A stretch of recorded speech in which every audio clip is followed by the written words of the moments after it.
নমস্কার। কথাকলির আসরে তোমাদের সবাইকে স্বাগত। আজ আমি তোমাদের পাঠ করে শোনাব সেরা রূপকথার গল্প থেকে সত্যপ্রিয়ের কাহিনী গল্পটি। এক ছিলেন রাজা, মহারাজা ধীরাজ চক্রবর্তী ছিলেন তিনি। বহু রাজা তাকে কর দিত। সসাগরা ধরনীর অধীশ্বর বললেও চলে। রাজকোষ মণিমুক্তা হীরা জহরত সোনা রূপায় পরিপূর্ণ। সৈন্যশালায় রাজভক্ত সুশিক্ষিত বিক্রমশালী বুদ্ধিমান বিচক্ষণ সেনাপতি। হাতিশালায় ঐরাবতীর মতো হাতি, অশ্বশালায় ঐচ্যশ্রবার মতো ঘোড়া। অসংখ্য দাসদাসী নিয়ে রাজার সৌভাগ্য বর্ষার মতো কানায় কানায় পরিপূর্ণ। রাজা নিজেও খুব বিক্রমশালী পুরুষ। প্রজা থেকে কর্মচারী থেকে মন্ত্রী পর্যন্ত কেউই রাজার মুখের দিকে চাইতে সাহস করেন না। সূর্যের দিকে যেমন চাওয়া যায় না, অমিত তেজস্বী রাজাধিরাজ তার মুখের দিকেও তেমনই চাওয়া যায় না। কিন্তু রাজার একমাত্র দোষ, রাজা ঐশ্বর্যের অহংকারে মহা অহংকারী। তিনি যখন চলে যান তখন পায়ের শব্দে তার দম্ভ লোকে অনুভব করে। রাজপ্রাসাদ যেন কাঁপে। রাজার পুত্র সন্তান নাই, আছে দুটি কন্যা। বড়টির নাম মুক্তামালা, ছোটটির নাম কাজল রেখা। রাজার রানী নাই, মেয়ে দুটির শৈশবেই তিনি মারা গিয়েছেন। রাজা আর বিবাহ করেন নাই। মেয়ে দুটিকে তিনি প্রাণের চেয়ে ভালোবাসেন। তারা যা চায় তাই দেন। মেয়েদের ধাইমা মেয়েদের মানুষ করে। তারা আপন মনে নিজের নিজের খুশি মতো খেলা করে, গান গায়, হাসে, খায় দায়। রাজপণ্ডিত আসেন, তার কাছে পাঠ নেয়। দিনে দিনে কুড়ি থেকে যেমন একটু একটু করে পাপড়ি মেলে ফুল ফোটে, তেমনি করে তারা বড় হয়ে ওঠে। এক বাপ মায়ের দুই মেয়ে, কিন্তু আশ্চর্য, রূপে গুণে দুই মেয়ে ঠিক বিপরীত। বড় মেয়ের রূপ দেখলে চোখ যেন ঝলসে যায়। আয়নাতে রোদের ছটা পড়ে তার আভা যেমন ঝকমক করে, তেমনই তার রূপ। গুণেও ঠিক তাই। শানিত অস্ত্রের মতো তার স্বভাব। দাসদাসী সকলে তার কাছে জোর হাতে সশঙ্কিত হয়ে থাকে। আর ছোট রাজকুমারী কাজল রেখার রূপ শান্ত স্নিগ্ধ, দেখলে চোখ জুড়িয়ে যায়। পূর্ণিমা রাত্রির জ্যোৎস্নার মতো, স্বভাবও ঠিক তেমনই মধুভরা। ফল যেমন মধুর ভারে নুয়ে পড়ে, মিষ্টগন্ধে বুক ভরিয়ে দেয়, তেমনই ধারা মধুর প্রকৃতি তার। ঠোঁটের ডোগায় হাসি লেগেই আছে, কৃষ্ণপক্ষের প্রতিপদের চাঁদের মতো সে হাসিটুকু। বড় রাজকন্যা মুক্তামালা মেয়ে হলেও অস্ত্র শিক্ষা করেছেন। তিনি ঘোড়ায় চড়েন, শিকার করতে যান। তার তীর ছোটে উল্কার মতো। আকাশের বুক থেকে মনের আনন্দে উড়ে বেড়ায় যেসব পাখি, তার তীর তাদের বিধে মাটির দিকে নামিয়ে আনে ঝড়ে, ঝরে পড়া ফুলের মতো। কাজল রেখাও রাজকন্যা, সেই হিসাবে তিনিও অস্ত্র শিক্ষা করেছেন। কিন্তু অস্ত্রের চেয়ে শাস্ত্রে তার অনুরাগ বেশি। তিনি ঘরে বসেই নানা শাস্ত্র পাঠ করেন। পড়তে পড়তেই দিন শেষ হয়ে যায়। ঘরের আলো কমে যায়, তিনি গিয়ে বসেন জানালার ধারে। আকাশের বুকে পাখির ঝাঁক উড়ে যায়, গান করে। তাদের গান শুনে তিনি মুগ্ধ হয়ে তাদের দিকে চেয়ে থাকেন। আঁচলে করে নিয়ে যান পঞ্চশস্য, ছাদের উপর অঞ্জলি ভরে ছিটিয়ে দেন। ডাকেন তাদের, আয় আয় আয়। ওরে পাখিরা, তোদের আমি ভালোবাসি, তোরা খেয়ে যা। তারা সনসন শব্দে পাক দিয়ে নেমে আসে। কেউ বসে তার মাথায়, কেউ বসে কাঁধে, কেউ বসে হাতে। বসবার জায়গা যারা না পায় তারা পাক দিয়ে উঠতে থাকে। যেমন ভ্রমর ওড়ে ফুলের চারিদিকে, মাছেরা ঘোরে জলবালির চারিদিকে, তারার দল ঘোরে চাঁদের চারিদিকে, তেমনিভাবে তারাও কাজল রেখাকে প্রদক্ষিণ করে উঠতে থাকে। এইভাবে দিন যায়। ক্রমে মেয়েরা বড় হয়ে উঠলেন। একদিন রাজবাড়ির বৃদ্ধ কঞ্চুকি রাজাকে বললেন, কন্যাদের এইবার বিবাহের কাল হয়েছে। মহারানী নাই, থাকলে তিনি রাজাধিরাজকে একথা বলতেন। তার অভাবে কর্তব্য আমার, আমি আপনাকে মনে করিয়ে দিচ্ছি। রাজা সচেতন হয়ে উঠলেন। মনে মনে হিসাব করে দেখলেন, হ্যাঁ তাই তো, মুক্তামালার বয়স হলো 18 আর কাজল রেখার 16। তিনি ডাকলেন মেয়েদের। দেখলেন, দেখে চোখ জুড়িয়ে গেল। যেন সদ্য ফোটা দুটি পদ্ম ফুল। বড় মেয়ে প্রণাম করে বাপের বিছানার পাশে বসলেন। কাজল রেখা বাপকে প্রণাম করে তার পায়ের কাছে বসলেন। রাজা ভ্রু কুঞ্চিত করে কাজল রেখাকে বললেন, এ কি, তুমি মাটিতে বসলে কেন? উঠে বসো। কাজল বললেন, বাবা, শাস্ত্রে আছে পিতা দেবতা, তার সঙ্গে সমাসনে বসা উচিত নয়, তার পায়ের তলাতেই বসা কর্তব্য। আর আসন হিসাবে মৃত্তিকাই হল শ্রেষ্ঠ আসন। তবে আপনি যখন আদেশ করছেন তখন তাই বসছি। এই উত্তরে রাজা সন্তুষ্ট হলেন। তারপর কন্যাদের পিঠে হাত বুলিয়ে সস্নেহে প্রশ্ন করলেন, মা, তোমরা এইবার বড় হয়েছ, বিবাহের বয়স হয়েছে, বিবাহ দিতে হবে, কিন্তু পাত্র সন্ধান করবার পূর্বে আমি জানতে চাই তোমাদের কার কিরূপ আকাঙ্ক্ষা, কে কেমন স্বামী প্রার্থনা করো। মুক্তামালা, তুমি বড়, তুমি বলো আগে।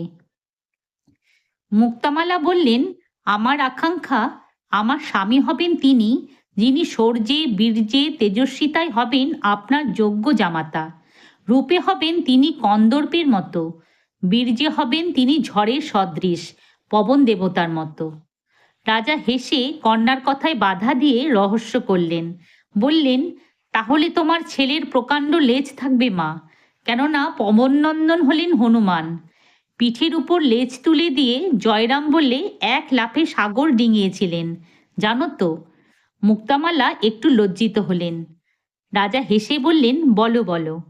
মুক্তামালা বললেন, তিনি বীর্যে পবনের মতো হবেন এই জন্য যে শত্রুকুল তার বীরত্বের সম্মুখে বড় বড় গাছের মতো ভেঙে পড়বে।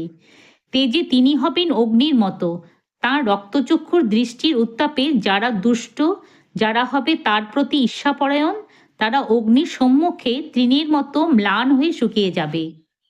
তাতেও যারা সংযত না হবে তারা সেই তেজে হবে ভস্মীভূত।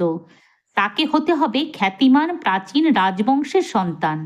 যেহেতু সকল গুণের আকরই হলো বীজ, অমৃত ফলের বীজ হতে জন্মায় যে গাছ, সে গাছের ফল কখনো বিস্বাদ অথবা বিষাক্ত হয় না। সংসারে জন্মগুণই শ্রেষ্ঠ। রাজা মুগ্ধ হয়ে গেলেন কন্যার কথা শুনে। হ্যাঁ, তার মতো রাজাধিরাজের উপযুক্ত কন্যা, রাজকন্যার উপযুক্ত কথা বলেছে সে। কন্যার মাথায় হাত দিয়ে বাপ আশীর্বাদ করলেন। বললেন, তুমি ইন্দ্রাণীর মতো ভাগ্য লাভ করো, তোমাকে আমি আশীর্বাদ করছি।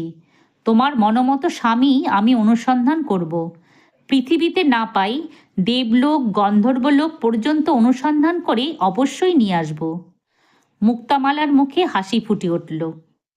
তারপর রাজা ছোট মেয়ের দিকে ফিরে হাসি মুখে অত্যন্ত আদরের সঙ্গে পিঠে হাত দিয়ে বললেন, মা, এবার তুমি বলো তোমার মনের কথা। কাজল রেখা চুপ করে রইলেন। বাপকে নিজের বিয়ের কথা, বরের কথা বলতে লজ্জা হলো তার। রাজা হেসে পিঠে হাত বুলিয়ে বললেন, লজ্জা বোধ করছো? আচ্ছা থাক, আমি বুঝেছি। তোমার দিদি যা বলেছেন, তার যেমন আকাঙ্ক্ষা, তোমারও কল্পনা তাই, তোমার বক্তব্য তাই।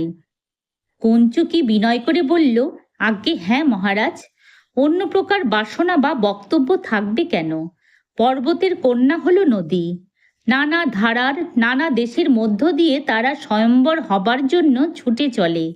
তাদের গুণও এক, দেশকে করে উর্বর, আর তাদের লক্ষ্যও এক, মহাসাগরে মিলিত হওয়াই তাদের একমাত্র কামনা। সুতরাং মা কাজল রেখার বক্তব্য ওই এক। এবার কাজল রেখা ধীরে ধীরে ঘাড় নেড়ে বললেন। রাজা বিস্মিত হলেন। বললেন, তবে বলো, শুনি তোমার কামনার কথা। কাজল রেখা মৃদুস্বরে বললেন, আমার যিনি স্বামী হবেন তিনি যেন হন সর্বশ্রেষ্ঠ মানুষ। তিনি রাজপুত হতে পারেন, আবার অতি সাধারণ, এমনকি দিন দরিদ্রের সন্তানও হতে পারেন। কান্তিতে তিনি কন্দর্প তুল্যও হতে পারেন, আবার মহর্ষি অষ্টাবক্রের মতো রূপহীনও হতে পারেন। তিনি গুণে হবেন মহাজ্ঞানী। যেহেতু জ্ঞানী হল প্রশান্তির একমাত্র আকর, এবং যেহেতু অন্তরে প্রশান্তি ভস্মীভূত সৌম্যতা, সেই হেতু তিনি রূপহীন যদি হন, তবুও হবেন সৌম্য দর্শন এবং শান্ত প্রকৃতি। পুণ্যকর্মই তবে তার অস্ত্র, ক্ষমাই হবে তার ধর্ম। মানুষকে তিনি জয় করবেন না, মানুষের সেবায় তিনি তাদের সেবক হবেন। মানুষই তাকে স্বেচ্ছায় বরণ করবে বিজয়ী বলে। সাম্রাজ্য তিনি কামনা করবেন না। রাজপ্রাসাদের ঐশ্বর্যে তিনি মোহগ্রস্ত হবেন না। সাম্রাজ্য উথলে উঠবে তার পদক্ষেপে। রাজপ্রাসাদ কাঁদবে তার পদধূলির জন্য।